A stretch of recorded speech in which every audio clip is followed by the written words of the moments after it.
Many years ago, I worked as a clerk in a county courthouse because it was stable and my kid needed insurance. I wasn't there to be brave. I was there to stamp papers, schedule hearings, and get home before the daycare late fee kicked my ass. The place was quiet in that fake way. Polished floors, dead air, doors that shut soft like they didn't want to be heard. Everyone acted like the docket system was holy. If it wasn't in the system, it didn't exist. If it didn't exist, nobody had to care. She walked up to my counter with a toddler on her hip and a bruise trying to hide under makeup.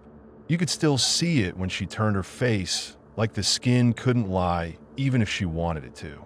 The kid clung to her shirt and kept their eyes down. She asked for the protective order packet without looking at me, like she expected me to laugh. I slid it over, pointed at the lines, did my job voice. She filled it out right there, pen shaking, breathing too fast, stopping every couple words like she was listening for someone behind her. I pretended I wasn't reading, but you can't not read it when it's on your counter. When she wrote the respondent's name, my stomach dropped hard. That last name was carved into half the town. I'd seen it on plaques, on donation boards, on courthouse benches with shiny little metal plates. His uncle supported civic life. His cousin worked the sheriff's desk some days. His sister ran the biggest daycare in town. They weren't just connected, they were the wiring. She handed the packet back, and her sleeve rode up a little. There was another mark on her forearm, yellowing at the edges. She yanked her sleeve down fast, like she hated her own skin for showing it. I asked for her ID, made copies, checked the form like I always did. It was clean, complete. I stamped it. I entered it into the system with my own login. I watched the confirmation pop up. I printed the notice with the hearing date and slid it into her folder. She kept nodding like if she stopped moving her head, everything would fall apart. The next morning, I pulled up her case to make sure it was on the docket, and it wasn't there. Not under her name, not under his, not under the case number I knew I assigned because I'd typed it, printed it, and watched the ink dry. I checked the scan folder. Empty. I opened the physical drawer where the filings lived before they got carried upstairs. Her packet was gone. Not misplaced. Gone. Like somebody reached into my day and peeled it out. I went to my supervisor and told her straight. The protective order filing disappeared. She didn't even look surprised. She gave me that tight little smile people use when they're warning you without saying it. She said, "If it's not in the system, it wasn't entered." I said I entered it. I said I stamped it. I said I printed the notice. She asked where my copy was, like I should have kept one tucked under my pillow.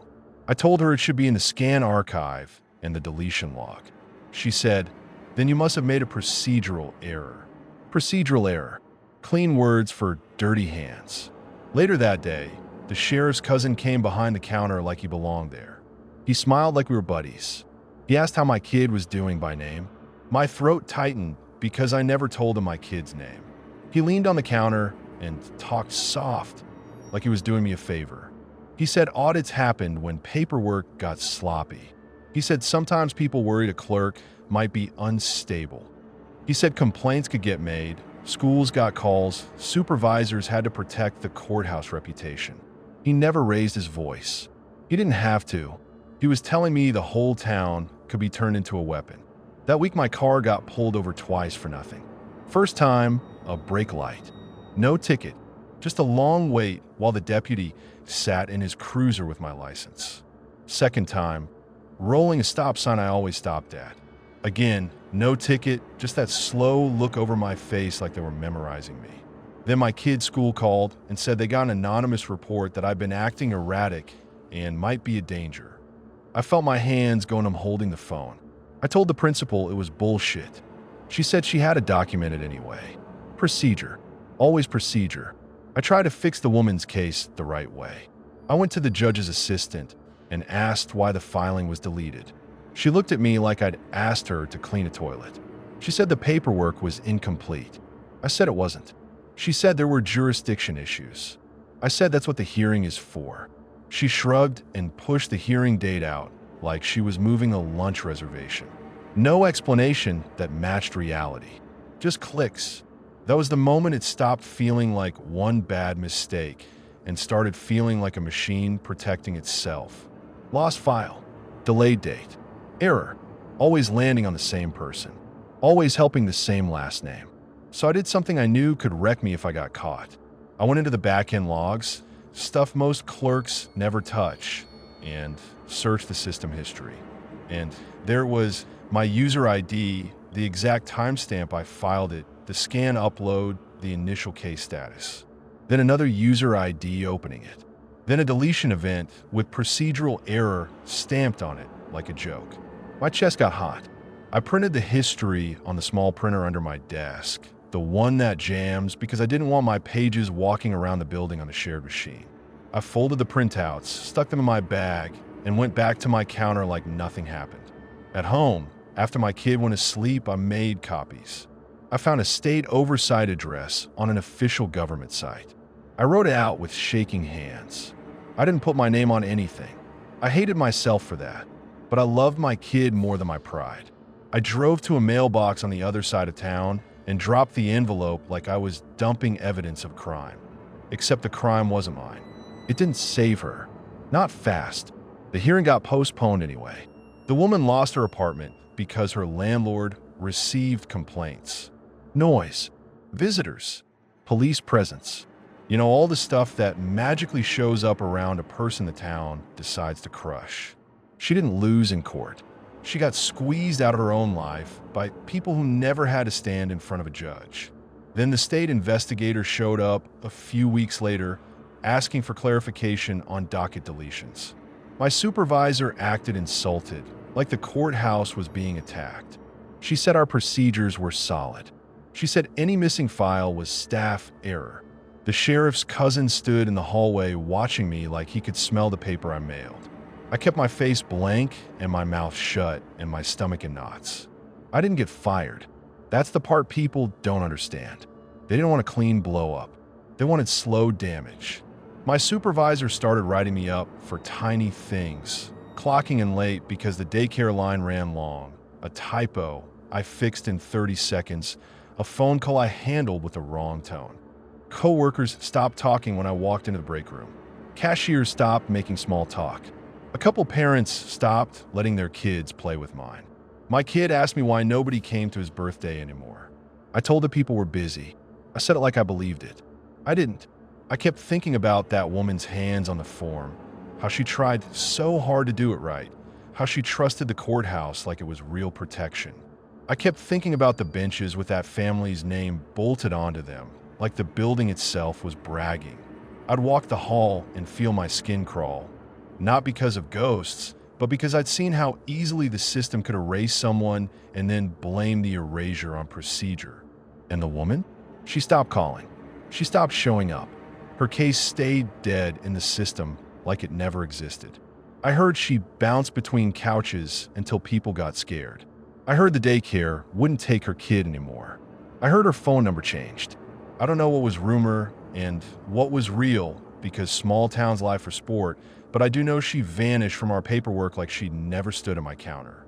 I stayed because leaving costs money and courage, and I didn't have extra of either. I kept stamping filings. I kept scheduling hearings for people who never had to worry their case would disappear. I kept my head down while the town treated me like a stain. And the woman? She left at night with a trash bag of clothes and a toddler asleep on her shoulder, while the courthouse lights kept glowing like nothing happened.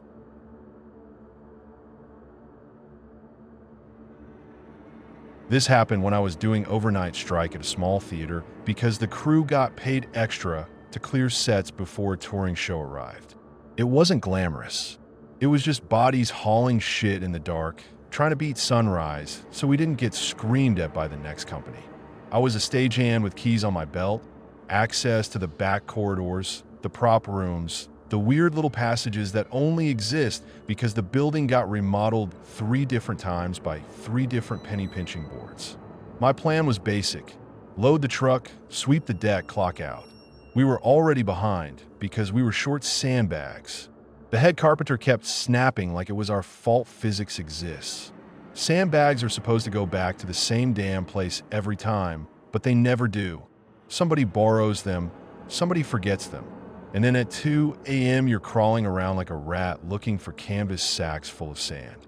I checked the obvious spots: under the stairs, behind the masking, pit storage, the shop. Nothing.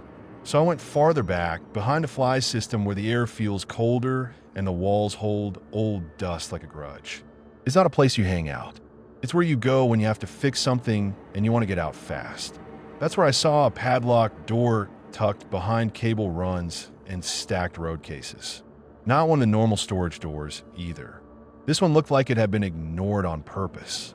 And the lock wasn't old. It looked new, shiny, clean, no rust, no paint overspray. That hit me wrong because new in a theater means someone cared recently. Someone spent money recently. Someone decided recently that this door needed to stay shut. I shouldn't have messed with it, but I was tired, annoyed, and I had the master key on the shop ring. I told myself it was probably just some dumb storage closet they didn't want people stealing gaff tape from. I slid the key in. It turned like it belonged there. The door popped open with that soft suction sound, like it hadn't been open in a while, but also like it wanted to be opened. I stepped inside and immediately knew it wasn't props. The room was small, clean, and set up like somebody planned it. Folding chairs in neat rows facing a wall mirror. Not a dressing mirror with bulbs. Not the usual backstage junk. Just a big mirror bolted flat to the wall like a window. And around the edge of it were tiny drilled holes. Evenly spaced. Clean, like a template had been used. My brain tried to play dumb for a second. Screws, vents, whatever. But no. Holes. I moved closer without meaning to, and when my flashlight angle shifted, I caught a tiny red blink buried behind one of the holes. Then another. My stomach dropped so hard I fell in my knees. Cameras. Several of them. On hooks along the wall were costume tags. Real names. Actor names I recognized. People I'd loaded in for. People who smiled at curtain call and hugged fans in the lobby. Some tags had tape on them like they'd been handled a lot. On the floor was a plastic bin full of used makeup sponges and little strips of damp fabric. It smelled like sweat, old perfume, and that sour makeup smell when it sits too long. Not paint, not sawdust. Human. There was a table. On it sat a spiral notebook, open like someone had just stepped away. I didn't stand there reading it like I was in a movie. I just caught pieces as my eyes flicked over it while my body kept backing up. Dates. Times. Notes like after rehearsal. And she came alone today.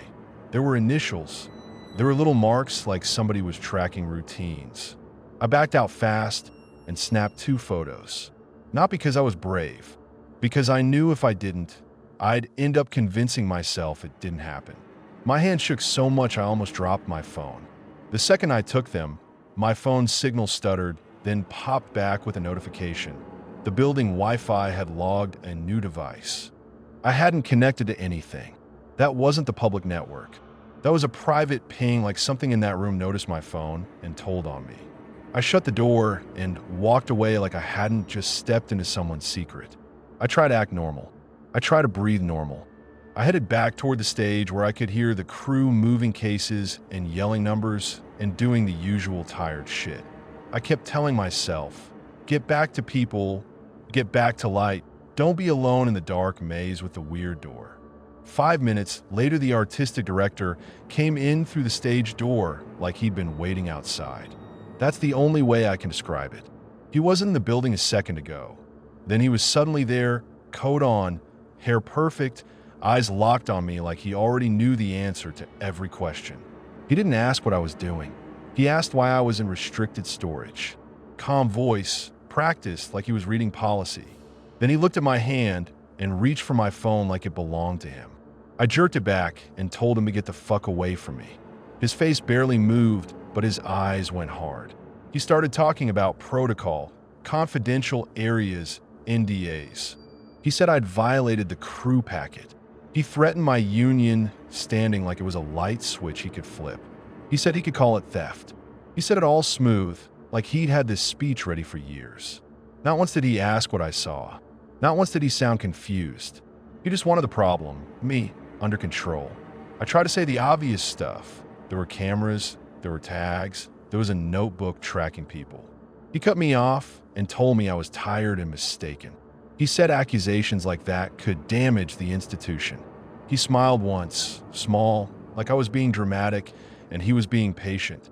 I walked away from him before I did something stupid.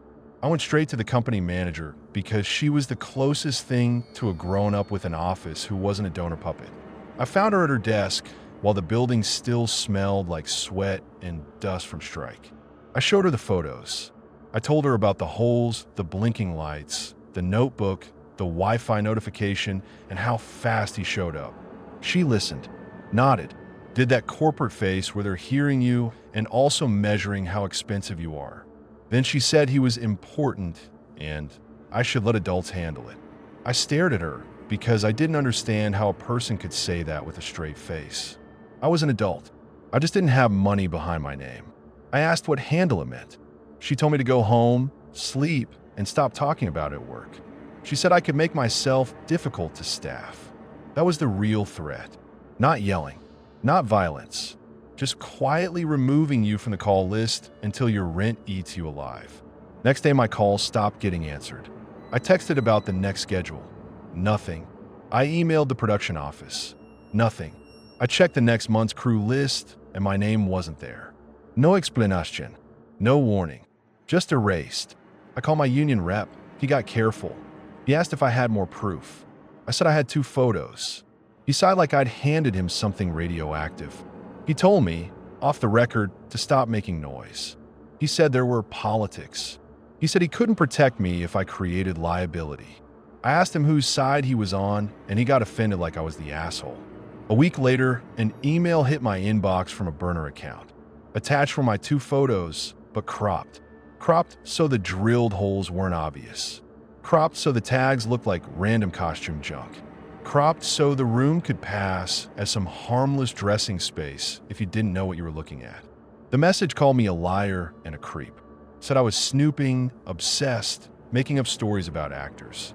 It was written like a warning and a smear at the same time. And it worked. People stopped looking at me the same. Someone I'd known for years suddenly went cold and said he didn't want trouble. I walk into a different venue and feel the vibe shift, like my name arrived before I did. No one confronted me. No one asked for the real version. They just backed away quietly like I was contagious. I kept replaying that mirror in my head. The holes, the little red blink, the Wi-Fi ping, the fact the director showed up like a dog hearing a whistle. I kept thinking about that notebook line. She came alone today, and feeling sick because I didn't even know who she was. But I knew the room was built to turn people into notes, into patterns, into something owned. I didn't get dragged into that room. I got pushed out of work for seeing it. That room still exists, and I know it because I can't stop seeing those drilled holes every time I walk into a theater.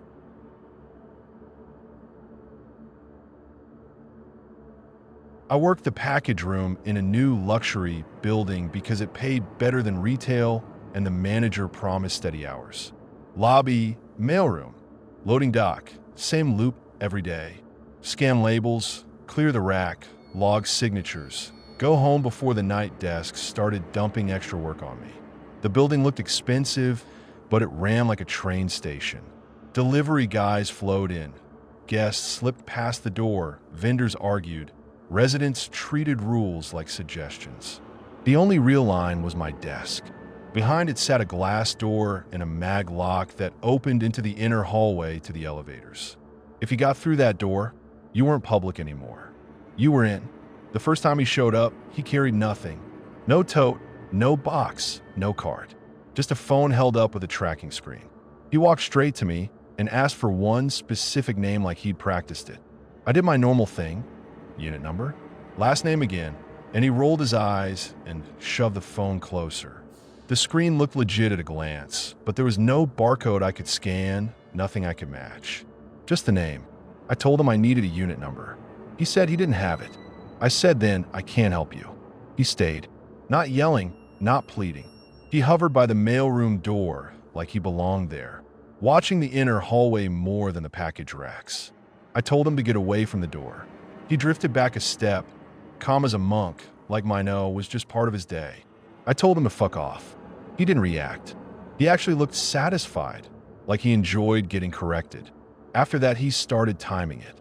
He didn't come when the lobby was busy. He came when the doorman stepped out to smoke, when security hid in their office, when it was just me and the hum of the HVAC. Same routine. Empty hands, tracking screen, same name, same annoyed face. Then the service calls began. One afternoon, a cable tech showed up with a tool bag that barely sagged. He asked for access, said it was urgent, resident approved. I asked which unit. He sighed like I was stupid and said the same name again. I told him I'm calling upstairs. He stared at the little door release button behind my keyboard, the one that pops the inner hallway for 5 seconds. He stared at it like he knew it. I called the unit. No answer. I told him no access without confirmation. He stood there, tapping his phone with his thumb, not scrolling, just tapping like he was counting seconds. Then he left. Next day, pest control. Next day, water meter check. Always that same face, same dead patience, same line about urgency and approval. I started calling every time. Half the time nobody answered because people work and they don't pick up random building calls. Every time I said no, he didn't blow up. He distorted. You could feel him filing me away. Residents made it worse. A lady in 12A screamed at me because her technician couldn't get upstairs. A guy in 5C leaned over my desk and told me I'm on a power trip. One dude threatened to report me to management because I embarrassed his cleaner by checking ID. Everybody wanted the building to be a magic place where strangers appear, do work, and vanish, and nobody has to think about what that actually means. My manager noticed the slowdown fast. He pulled me into the loading dock and talked like I was the problem. "Stop blocking vendors," he said. "Residents pay for convenience." I told him it's the same guy. He's using fake roles. He's trying to get into the inner hallway. The manager asked for proof and told me I was being dramatic. He said if I kept delaying, I'd get written up. He didn't even pretend safety mattered more than reviews. Security was useless. If I called them up, they moved slow and acted annoyed, like I'd interrupted their phone time. They'd stand beside me, ask the guy what he needed, and the guy would leave because now the lobby wasn't just me. That was his whole thing. He didn't force doors. He waited for soft people and tired systems. I tried to do it right. I emailed the manager a list of dates. I asked security to save clips. They told me the system overwrites after a few days unless management flags it. I asked management to flag it. The manager said he can't waste resources on a hunch. Then he told me again, smiling this time, that I should focus on packages, not policing. One evening, a teen from 3B came down for a small box. I'd seen her before, quiet, quick, earbuds in, always trying to disappear. I handed her the package, and she scribbled her signature. While she turned to leave, the lobby doors opened, and he walked in again. His phone lit up, and he didn't look at the packages. He looked at her. He stepped forward like he'd done it in his head 100 times. She froze and tried to smile like that fixes men. I felt my pulse slam into my throat. I stepped between them and shoved the box in her hands. I told her to go back upstairs now. He stayed calm, almost polite, and said I was making it worse, like I was the one attacking him. While he said it, his hand slid toward the door release button behind the desk. No hosetaschen. He knew exactly where it was. That's when the fear turned into anger. I slapped his hand away from the counter and hit the panic button we weren't supposed to use unless there was violence. The alarm didn't blare. It just sent a silent call that security loved to ignore. For a few seconds, nothing happened. The teen backed toward the inner hallway door like she didn't trust her legs. I planted myself in front of the button and watched his eyes. He didn't look scared. He looked curious, like he was measuring how far he could push me. Then security finally wandered out. The courier turned and walked out like he'd finished an errand. No ruse, no drama, just gone. 10 minutes later, the teen came back down crying. Someone had taped a lost cat flyer to her door with her full name printed big, like a joke that wasn't funny. Not a generic flyer either. Her actual name, her actual building, like he wanted her to know he could reach her whenever he felt like it. I told her to call her parents and the cops. She kept apologizing through tears, like she was the one causing trouble. Security tried to shrug it off. The doorman said maybe it was kids. I asked how many kids print flyers with a resident's full name and get into a locked hallway. He just stared at the floor. Nobody wanted to say the quiet part out loud. Later that night, her dad came down furious and demanded to see footage. Management wasn't there, so he yelled at me like I was the face of the building. I took it because what else could I do? I showed him the log, the times, the panic button call. He asked why security didn't stop him. Security blamed procedure. Then the dad asked why the inner hallway door even has a button on the public desk. I didn't have an answer. I just stood there feeling dirty, like I'd been used as a prop in somebody else's mess. The next day, my manager chewed me out for overreacting and for using the panic button. He said it creates liability. He said residents don't like drama. Then he cut my hours like a punishment and told me to focus on service. I watched my schedule drop on the app like somebody erased me. I argued right there in his office, and he just kept repeating policy like policy was a shield. I told him he's going to get someone hurt. He told me if I can't handle the job, he'll find someone who can. He also told me, real casual, that if the cops call him not to hand over anything without his approval. Like the real emergency was paperwork. 2 days after that, a cop showed up asking for footage. He said the same courier had tried the same shit in another building. Tracking screen, fake service calls, comm voice, pushing for access. The cop wasn't surprised when I described him. He asked if I recognized a photo. I did. We pulled the camera timestamps.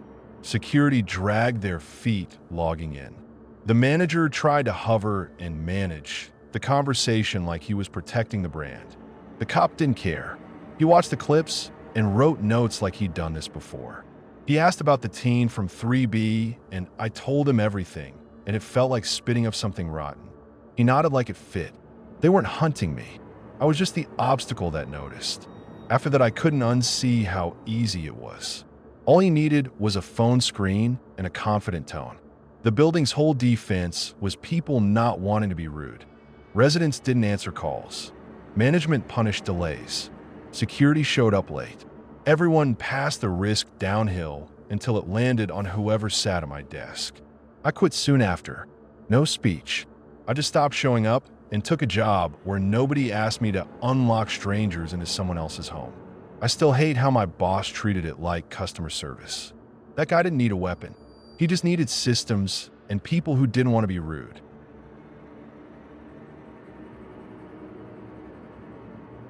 Me and my friend ran a small grooming shop in a strip plaza because we were tired of corporate rules and wanted our own money. The place stayed loud all day, dryers roaring, clippers whining, dogs barking like they were dying even when we were just brushing them out. The back room was a paper cave. Intake forms, vaccination records, bite warnings, sticky notes that said muzzle or don't touch feet, plus a printer that jammed whenever we were behind. That was my corner. I handled scheduling and customer files, which means I knew routines, who always came alone, who paid cash, who dropped off right at opening, who wanted the side door. We were barely keeping our heads above water, so when a new guy showed up wanting hours, it felt like oxygen. He called himself a volunteer rescuer, said he did transports and foster swaps, said he just needed extra shifts. He handled nervous dogs better than anyone I'd met. He'd kneel, let them smell him, move slow, and the dog would stop thrashing. Owners trusted him fast. My friend loved him instantly because the work got easier. I liked him for the same reason, and that's how he got into the shop like he belonged there. At first, the weird stuff looked like normal mess. A dog would come in and the file would be off. Same Yorkie, different owner name. Same phone number, different email. Rabies certificate was a photocopy of a photocopy, smudged like it had been folded in a sweaty pocket for weeks. The vet address would change by one digit like somebody nudged it, and when I called, I'd get a deadline or a receptionist who'd never heard of the vet on the paper. It happened enough that I stopped calling at random. I asked him once light, like I was giving him room to explain. He laughed, told me I worried too much, and said rescue paperwork is messy. He said it like a joke, but it landed sharp. After that, I watched him harder. He lingered at the front desk when the schedule board was up. He asked who was closing. He asked what time we usually left, like he was planning his ride, but he asked the same question in different ways, like he was checking for consistency. He used our chip scanner constantly. We keep it for lost dogs and strays, but he'd scan customer pets too. Clean, love dogs with fancy collars, obviously not lost. He'd scan, then tap something in his phone, quick, like he didn't want anyone to see. I told myself he was just obsessive about rescue stuff, but my stomach kept doing this slow drop every time. Saturday rush made everything worse because you're drowning and you don't have time to think. Dogs shitting on the floor, owners yelling about prices, dryers overheating, my bather ready to quit, my friend snapping at me because we were behind and I was taking too long on the desk. I snapped back that if he wanted faster, he could answer phones himself. He said I always played manager. It turned into a nasty little fight in front of customers, the kind that makes your face burn for hours after. Meanwhile, the rescuer guy floated through it all like it didn't touch him. He took the bitey ones, the terrified ones, and he didn't get tagged. Owners stared at him like he was a saint. One night, I stayed late to print next week's schedule and clean up the file mess. The plaza was mostly dark and the shop felt wrong without the noise, like the quiet was waiting for something. The back computer was still on, and a folder was open like someone had clicked away in a hurry. I expected dog photos. It wasn't that. It was scanned IDs, driver's licenses, lease stubs, fake reference letters with letterheads that looked almost real if you didn't stare too long. Then a spreadsheet labeled handoffs with times and parking lots. In the notes column, I saw our shop name typed out as handoff point. My chest tightened so hard I had to grip the desk. I scrolled and it got worse. Screenshots of our booking system, my schedule, my notes. Owner uses side door, calls from work phone, always alone, predictable, closes at 6. I wrote that stuff for grooming reasons, logistics, safety, convenience. In his hands it read like directions. I pulled up the chip scanner logs because that's the one thing in the shop that keeps a real trail. Usernames, timestamps. His username was everywhere. Dozens of scans a week. Not just on strays, on customer pets, on the same dogs with the weird duplicate profiles. Chips are tied to people. Addresses, contact. Even if he couldn't pull the info himself, he could trade the numbers to someone who could, then cross-check it with what we already had. He wasn't rescuing anything. He was building a map. I sat in my car in the empty lot with my hands on the wheel, shaking like I just almost crashed. The sickest part wasn't even the files. It was realizing I'd been feeding him. I gave him the schedule. I complained about being alone on Tuesdays. I told him which nights we closed early. I did it like normal small talk, like a tired person filling silence. And it hit me that I'd basically handed him keys. The next morning, I caught him in the parking lot before we opened. I didn't do a speech. I just told him I saw the folder and I knew about the scans. He didn't flinch. He didn't deny it. He looked at me like I was a fly buzzing his face. He said I'd already helped and I should stop being a fucking hero. He said if I went to cops, the rescue community would bury me online and I'd never work with animals again. He said it like it was weather, like he was describing something that already happened. Inside, I told my friend, and it turned into our first real fight. My friend tried to rationalize it, like maybe handoff meant dog meets new owner. Maybe the IDs were for housing checks. I lost my shit. I pointed at routine next to customer names. I shoved the chip logs at him. He went pale, then angry, then started blaming me for letting the guy in, like we weren't desperate for help. We said ugly things we couldn't take back. Then we went quiet because the truth was sitting right there on the screen and it didn't care who was mad. I reported him anyway. I walked into the police station with printouts and screenshots, feeling stupid and frantic at the same time. The officer listened, nodded, asked if anyone was hurt. I kept saying the point is stopping it before someone is. He took my statement like it was just more paperwork. He was right about one thing. The rescue community came for me like a pack. Groups I'd donated to turn on me overnight. People I'd hugged at adoption events started posting that I was a liar, that I was unsafe, that I was trying to smear a good rescuer. They posted our shop address like it was a public warning. One-star reviews popped up calling us abusers and thieves. My phone blew up with unknown numbers. Voicemails full of rage, some of them laughing. They dug up my personal Facebook, posted old photos, circle my face, call me a thief, call me a trafficker, like tossing word around made them true. One afternoon, a woman I'd never seen walked in with her phone held up, filming the lobby, narrating to whoever was watching that she was exposing us. My bather froze.